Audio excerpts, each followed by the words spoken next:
हाय, hello, नमस्कार. स्वागत आहे तुमचे माझ्या यूट्यूब चॅनलवर, ज्याचं नाव आहे अर्चना डेली ब्लॉग.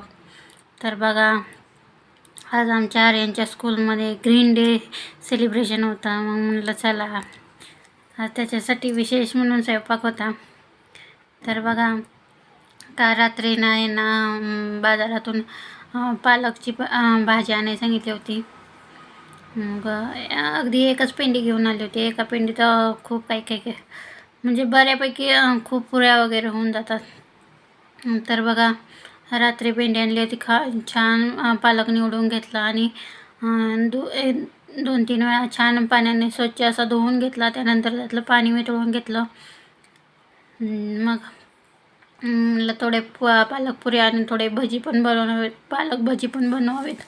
म्हणजे कसं कंटिन्यू एकच खाऊन कंटाळा येण्यापेक्षा थोडं थोडं खाता येईल, म्हणून मग थोडं भजी आणि थोडं पालक पुऱ्या असं बनवायचं मी ठरवलं होतं. तर बघा, पालक भाजी बनवण्यासाठी मी पालक अगदी थोडा बारीक चिरून घेतला. त्यानंतर त्यात थोडा ओवा आणि सोडा मिक्स करून घेतला.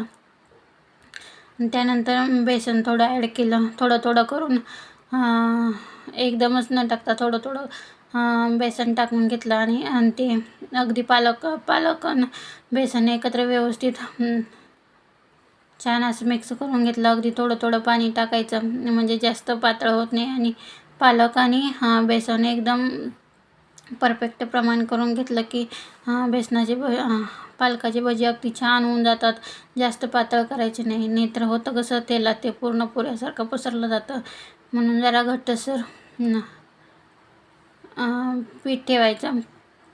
बघा, अगदी मी छान असं पीठ भिजवून घेतलं होतं. त्यानंतर तसंच ठेवून घेतलं. त्यानंतर मग मला पालक पुऱ्या बनवायच्या होत्या, म्हणून मग मिक्सरला पालक बारीक करायचा होता. म्हणून मग थोडा पालक निवडून घेतलेला तसाच मिक्सरच्या भांड्यात ठेवला. आणि जास्त तिखट नाही करायचं होतं, म्हणून मग मी अगदी 2च मिरच्या त्यात ॲड केल्या होत्या बघा.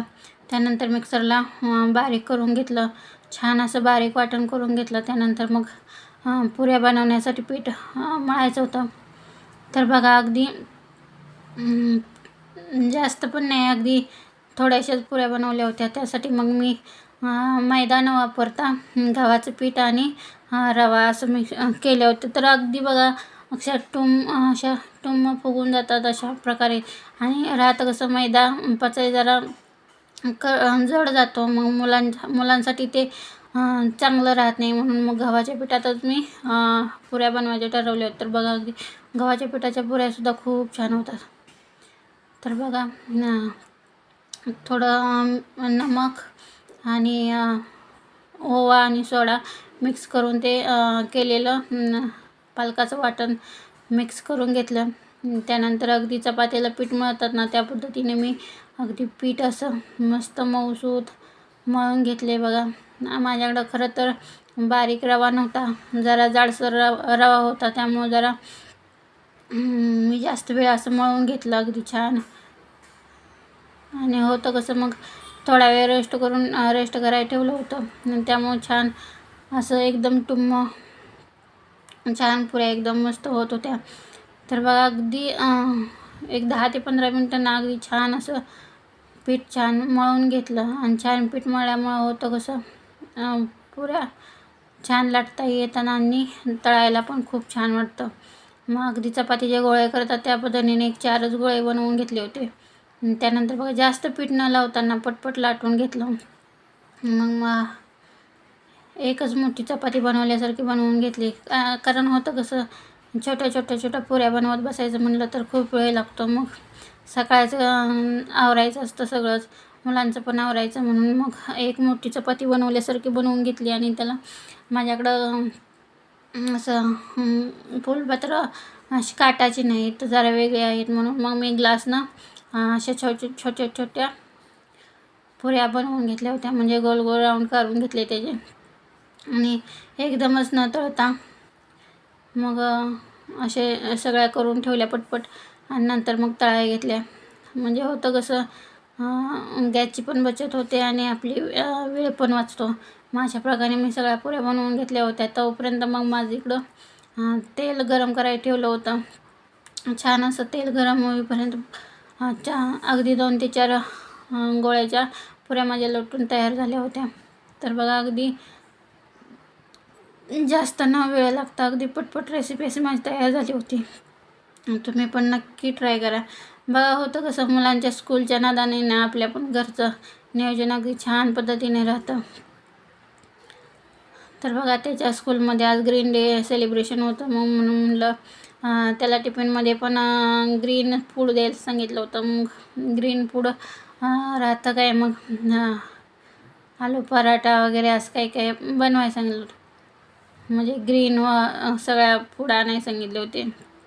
मग पालक पनीर वगैरे असं. मग ते काय आपणाला ते बनवता पण येत नाही आणि त्याला ते आवडत पण नाही. मग म्हणलं ठीक आहे आपण पुऱ्या बनवूया. म्हणून मग पुऱ्या बनवायला घेतल्या होत्या मी. तर आणि मुलांचं राहतं कसं बघा स्कूलमध्ये ना असं प्रत्येक कलर डे सेलिब्रेशन केलं जाते. म्हणजे प्रत्येक कलरचं महत्त्व त्यांना इम्पॉर्टन्स सांगितले जाते. खरं तर म्हणजे ही पद्धत खरं तर खूप छान आहे. म्हणजे मुलांना प्रत्येक कलरचं महत्त्व वेगवेगळ्या पद्धतीने ते समजवण्याचा प्रयत्न करत असतात आणि त्यातून ज्ञान देत असतात. तर खरं तर मला ही शिक्षकांची मेथड खूप आवडली आणि मग त्याला पण राहतं कसं पालकांचा असा सपोर्ट जर असेल ना तर विद्यार्थ्यांना पण टीचिंग मेथड खूप छान जाते. म्हणून मग प्रत्येक पालकांना बघा असं जर समजून घेतलं तर खूप छान होऊन जातं.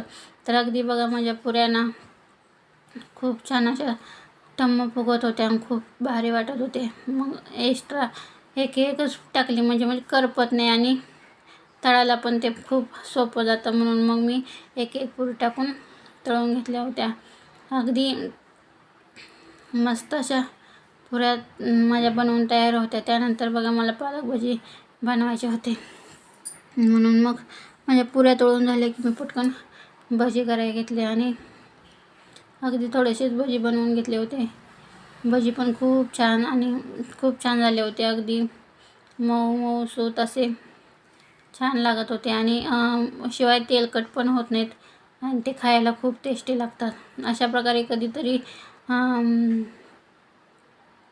वेगवेगळ्या प्रकारे भाज्यांना अशा बनवून मुलांना खाऊ घातल्या तर आणि ते इतरांना घरातल्या पण सगळ्यांना असे प्रकारे खाऊ जर घातलं तर आपणाला पण बरं होतं आणि वेगवेगळ्या प्रकारच्या भाज्या शरीरात जातील. ह्या हेतूने मग सगळ्यांचाच हा छान असा दिवस गेला होता. तर बघा अशा प्रकारे माझं आजचं रुटीन होतं. खरं तर तेलाच्या पुढं ना करायचं म्हणल्यावर खूप असं उकडायला होऊन जातं. त्यात सकाळचं जरा ऊन पडलं होतं त्यामुळं तर सगळी सूर्यकिरणं नेमकी तोंडावर येत होती. त्यामुळं जरा गरम व्हायला होतं. तरी मी पटपट सकाळचं लवकर आवरून घेतलं. त्यानंतर मग त्याला स्कूलला रेडी वगैरे करायचं होतं म्हणून मग त्याला नाश्ता वगैरे करून दिला आणि त्याला टिफिनला पुऱ्या दिल्या.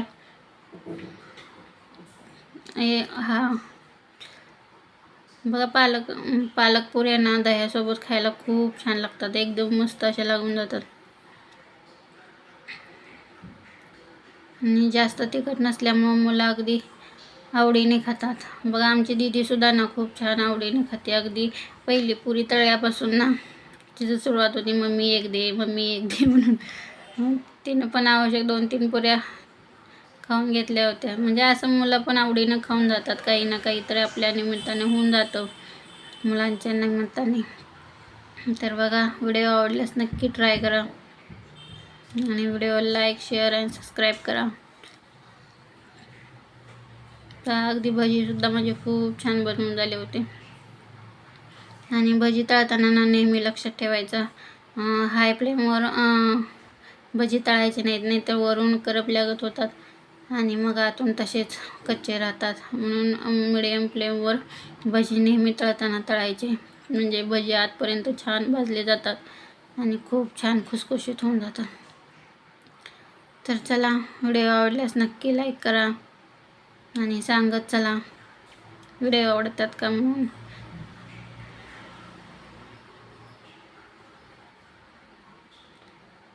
तर बघा, अशा प्रकारे आमचा ग्रीन डे सेलिब्रेशन होतं. आर्यनसोबत आमचं पण झालं होतं.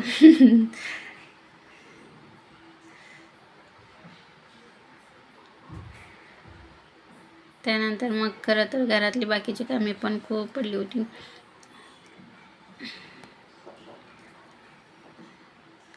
अगदी छान पद्धतीने केलं होतं बघा.